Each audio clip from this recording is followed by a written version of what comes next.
Hey, and welcome. Have you ever felt like you're somehow holding yourself back, but you can't quite put your finger on why? Well, today, we're going to explore a philosophy that gets right to the heart of that feeling, that internal resistance that keeps us from living freely and, just being ourselves. Let's dive right in. And this quote right here, it's really the core of everything we're talking about today. It's a pretty radical idea when you think about it, that the key to freedom, not just for us, but for everyone around us, starts with being truly, authentically ourselves. It's about dropping the act and just seeing what happens. So, the big question is, how do we get to that authentic self? Well, it all starts with understanding a fundamental conflict that gets in our way. A choice we're making all the time, probably without even realizing it. And that choice really boils down to this.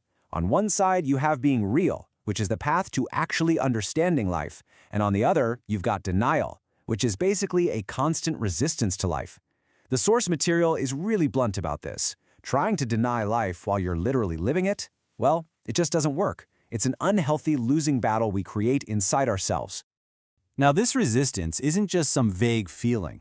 It's actually fueled by some pretty powerful forces that keep us stuck in that state of denial. So let's break down the two big players here, karma and fear. I love this definition of karma because it's so direct. Forget all the complicated mystical stuff for a second. In this context, karma is simply resistance. Think about it. Every time you argue with reality, every time you get tangled up in a fight against what is, you're creating karma. It's that friction we generate every day just by pushing against the current. And, a lot of the time, this resistance, this karma, it comes from a place of pain, right? From trauma. And to cope with that, our minds come up with this fascinating defense mechanism. We build these compartments. We literally wall off parts of our experience to try and shield ourselves from the full reality of it. So how do these little compartments actually work? Well, they're brilliant distractions, really. We might create a smaller, more manageable problem just to avoid looking at a much bigger one. It's like a psychological trick we play on ourselves to say, see, it's not that bad, but here's the catch, and it's a huge one. Whatever you wall off, you can't grow in. That compartment becomes a total dead zone for your personal evolution. So what's the lock on the door to these compartments? What's the superglue holding this whole structure of resistance together? It all comes down to one thing, one single powerful emotion, fear. Fear is the gatekeeper that keeps us from ever daring to look inside those boxes we've built. Okay, so we've laid out the problem, resistance, karma, these compartments built out of fear. So what's the solution? How do we get out of this? Well, this philosophy offers a really powerful practice called detachment. And it's so important to get this. Detachment is not about not caring. It's an active, deliberate way of learning how to let go. Let's be really clear. Detachment is a skill you learn, not just a passive state you fall into. It's kind of like a two-sided coin. On one side, you're learning how to release all the negative stuff, the resistance, the fear. And on the other side, you're learning how to actively open yourself up to the good, to the natural flow of your own life and your own evolution. So what are we actually letting go of here? It's a pretty clear progression. First, you detach from ignorance, because, the things we don't understand are where fear loves to grow. Once you do that, you can learn to detach from the resistance itself, that core conflict we talked about. And finally, that allows you to detach from fear, the very thing that built the prison in the first place. Detachment is like the master key for all three. This quote just nails it, doesn't it? I mean, think about it. You can't grow if you don't have new experiences, and you can't have new experiences if you're always avoiding things. And what's the single biggest hurdle? The one thing standing in the way? It's our own fear. Dealing with that fear isn't just an option, it's the price of admission if you want to learn anything meaningful in life. So this whole process isn't just about fixing something that's broken.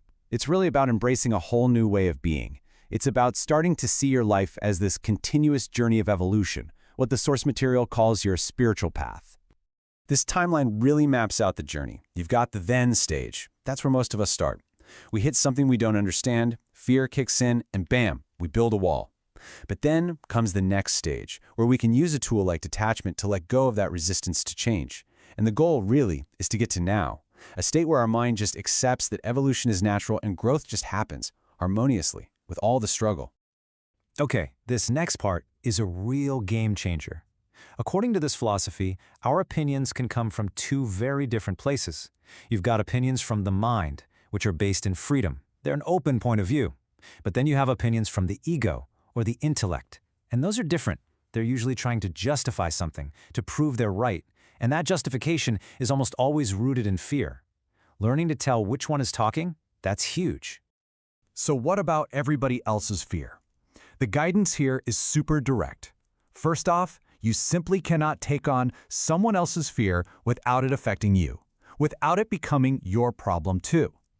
Second, detachment is realizing there's nothing you need to do about their fear. This isn't about being cold, it's about having healthy boundaries. Your karma is your work. Their karma is theirs. Period. So what does all of this boil down to?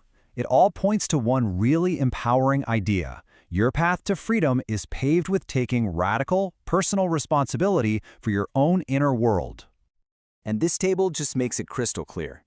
Look at the left side, your karma. That's your lane, it is your responsibility to free yourself from it. Now look at the right, their karma. That is their responsibility. Your only job when it comes to their karma is to not take it on. It's theirs. That clarity is everything. And look, this isn't all just high-level theory. The philosophy actually offers a practical tool for doing this work.